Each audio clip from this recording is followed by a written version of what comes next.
ಜೈ ಶ್ರೀ ಗಣೇಶ. ನಮಸ್ಕಾರ ಸ್ನೇಹಿತರೆ. ಇವತ್ತು ನಾವು ಒಂದು restaurant style veg fried rice ಮಾಡೋದು ಹೇಗೆ ಅಂತ ನೋಡೋಣ ಬನ್ನಿ. ಇದು ತುಂಬ ಎಲ್ಲ ತರಕಾರಿಗಳನ್ನ ಹಾಕೋದ್ರಿಂದ ಆರೋಗ್ಯಕರವಾದಂಥ ಒಂದು ತಿಂಡಿ ಅಂತಲೇ ಹೇಳ್ಬೋದು. ಮಕ್ಕಳು ಲಂಚ್ ಬಾಕ್ಸ್ಗೂ ಕೂಡ ಇದು ಒಳ್ಳೆ ತಿಂಡಿ. ಈಗ ಮೊದಲಿಗೆ ನಾನು ಇದಕ್ಕೆ ಸಣ್ಣದಾಗಿ ಹಚ್ಕೊಂಡಿರುವಂಥ ಈರುಳ್ಳಿ, ಎಲೆಕೋಸು ಮತ್ತು ಬೀನ್ಸ್, ಕ್ಯಾರೆಟ್ ಮತ್ತು ಕ್ಯಾಪ್ಸಿಕಮ್, ಹಾಗೆ ಶುಂಠಿ ಬೆಳ್ಳುಳ್ಳಿ ಪೇಸ್ಟು ಮತ್ತು ನಿಂಬೆಹಣ್ಣನ್ನು ಇಟ್ಕೊಂಡಿದ್ದೀನಿ. ಈಗ ನಾವು ಇದನ್ನು ಫಸ್ಟು ಬಾಣಲಿಗೆ ಒಗ್ಗರಣೆಗೆ ಹಾಕ್ಕೊಳ್ಳೋಣ. ನಮಗೆ ಎಷ್ಟು ಎಣ್ಣೆ ಬೇಕು ಅದನ್ನು ನೋಡಿಕೊಂಡು ನಾವು ಒಂದು ಬಾಣಲಿಗೆ ಎಣ್ಣೆ ಹಾಕ್ಕೊಂಡು ಮೊದಲನೇದಾಗಿ ಅದಕ್ಕೆ ನಾವು ಈರುಳ್ಳಿನ ಹಾಕ್ಕೊಳ್ಳೋಣ.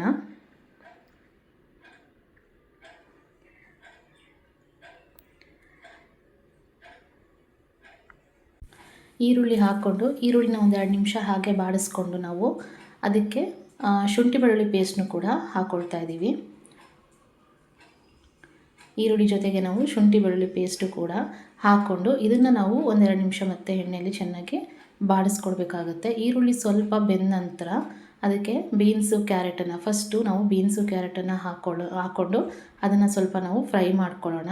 ಯಾಕಂದರೆ ಕ್ಯಾಪ್ಸಿಕಮ್ ಮತ್ತು ಕ್ಯಾಬೇಜ್ ಇವೆರಡೂ ಕೂಡ ಸ್ವಲ್ಪ ಬೇಗ ಬೇಯೋದ್ರಿಂದ ಫಸ್ಟು ಕ್ಯಾರೆಟನ್ನು ಹಾಕ್ಕೊಂಡು ಸ್ವಲ್ಪ ಫ್ರೈ ಮಾಡ್ಕೊಳ್ಳೋಣ. ಅದು ಫ್ರೈ ಆಗ್ತಿದ್ದಂಗೆ ಕ್ಯಾಪ್ಸಿಕಮ್ ಮತ್ತು ಕ್ಯಾಬೇಜ್ ಎರಡನ್ನೂ ಹಾಕ್ಕೊಳ್ತಾ ಇದ್ದೀನಿ. ಇವೆರಡನ್ನ ಹಾಕ್ಕೊಂಡ್ಮೇಲೆ ಈಗ ತರಕಾರಿಗಳೆಲ್ಲ ನೀಟಾಗಿ ಫ್ರೈ ಆಗಬೇಕು ಎಣ್ಣೆಯಲ್ಲಿ. ಹಾಗೆ ಬಾಡಿಸ್ಕೊಳ್ತಾನೆ ಇರೋಣ ಹೀಗೇ ನಾವು. ನೆಕ್ಸ್ಟ್ ತರಕಾರಿಗಳೆಲ್ಲ ಸ್ವಲ್ಪ ಫ್ರೈ ಆಗಿದೆ ಅಂತಂಥ ಟೈಮಲ್ಲಿ 1 ಸ್ಪೂನಷ್ಟು ಪೆಪ್ಪರ್ ಪೌಡ್ರು. ನಿಮಗೆ ಖಾರ ಜಾಸ್ತಿ ಬೇಕು ಅಂದರೆ ನೀವು ಜಾಸ್ತಿ ಹಾಕ್ಕೊಳ್ಬೋದು. ಪೆಪ್ಪರ್ ಪೌಡ್ರ್ ಹಾಕ್ಕೊಳ್ಬೇಕು, ಅಚ್ಚ ಖಾರದ ಪುಡಿ ಮತ್ತು ರುಚಿಗೆ ತಕ್ಕಷ್ಟು ಸಾಲ್ಟ್ ಹಾಕ್ಕೊಳ್ಳೋಣ. ಅದು ಹಾಕ್ಕೊಂಡ್ಮೇಲೆ ನಾವು ಸ್ವಲ್ಪ ಗರಂ ಮಸಾಲನೂ ಕೂಡ ಆ್ಯಡ್ ಮಾಡ್ಕೊಳ್ತಾ ಇದ್ದೀವಿ. ಈಗ ಇದಿಷ್ಟು ಆದಮೇಲೆ ಲಾಸ್ಟಿಗೆ ಸ್ವಲ್ಪನೇ ಸೋಯಾ ಸಾಸನ್ನು ಹಾಕ್ಕೊಳ್ಳೋಣ. 1 ಸ್ಪೂನಷ್ಟು ಸೋಯಾ ಸಾಸನ್ನು ಹಾಕ್ಕೊಳ್ಳೋಣ. ಇದಿಷ್ಟು ಹಾಕ್ಕೊಂಡು ಈಗ ಚೆನ್ನಾಗಿ ಅಚ್ಚ ಖಾರದ ಪುಡಿ, salt, garam masala, soya sauce ಇದಿಷ್ಟು ಕೂಡ ತರಕಾರಿಗೆ ಚೆನ್ನಾಗಿ ಹಿಡಿಯೋ ಹಾಗೆ ಸ್ವಲ್ಪ ನಾವು ಬಾಡಿಸ್ಕೊಳ್ಬೇಕಾಗತ್ತೆ.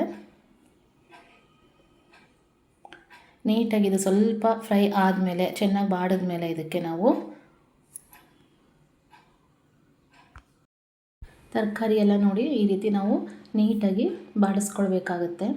ಇಷ್ಟರ ಮಟ್ಟಿಗೆ ಅದು ತರಕಾರಿ ಎಲ್ಲ ಚೆನ್ನಾಗಿ ಬೆಂದಿದೆ ಅಂತಂದಮೇಲೆ ಇದಕ್ಕೆ ನಾವು ಸ್ವಲ್ಪ ಮೇಲ್ಗಡೆ ಕೊತ್ತಂಬರಿ ಸೊಪ್ಪನ್ನು ಹಾಕ್ಕೊಳ್ಳೋಣ. ಕೊತ್ತಂಬರಿ ಸೊಪ್ಪು ಇದ್ರ ಜೊತೆಗೆ ಹಾಗೆ ನಿಂಬೆಹಣ್ಣು ರಸನೂ ಕೂಡ ಇಲ್ಲಿಗೆ ನಾವು ಹಾಕ್ಕೊಳ್ತಾ ಇದ್ದೀವಿ. ನಿಂಬೆಹಣ್ಣು ರಸ ಮತ್ತು ಕೊತ್ತಂಬರಿ ಸೊಪ್ಪು ಎರಡನ್ನ ಹಾಕ್ಕೊಂಡ್ಮೇಲೆ ನೆಕ್ಸ್ಟ್ ಅದನ್ನು ಚೆನ್ನಾಗಿ ಮಿಕ್ಸ್ ಮಾಡ್ಕೊಳ್ಳೋಣ. ಈಗ ನಾವು ಇದನ್ನು ಚೆನ್ನಾಗಿ ಮಿಕ್ಸ್ ಮಾಡ್ಕೊಂಡಿದ್ದೀವಿ.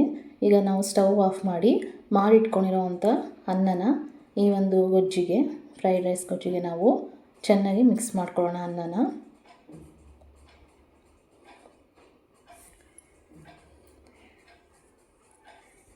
ಇದು ನೀವು ಮಕ್ಕಳು ಲಂಚ್ ಬಾಕ್ಸ್ಗೆ ಮಾಡೋದ್ರಿಂದ, ಮಕ್ಕಳು ಹೊರಗಡೆ ತಿಂದು ಹೊಟ್ಟೆ ಹಾಳು ಮಾಡ್ಕೊಳ್ಳೋದಕ್ಕಿಂತ ಮನೆಯಲ್ಲೇ ಈ ರೀತಿ ನೀವು ಮಾಡಿಕೊಡೋದ್ರಿಂದ ಹೊರಗಡೆ ತಿಂಡಿಗಳನ್ನ ಜಾಸ್ತಿ ಕೇಳೋದಿಲ್ಲ. ತುಂಬ ಆರೋಗ್ಯವಾಗಿರುತ್ತೆ. ಯಾಕಂದರೆ ತರಕಾರಿಗಳನ್ನೂ ಕೂಡ ನಾವು ಯೂಸ್ ಮಾಡಿರ್ತೀವಿ. ನೋಡಿ, ಈಗ ರುಚಿಯಾದಂಥ restaurant style veg fried rice ರೆಡಿಯಾಗಿದೆ.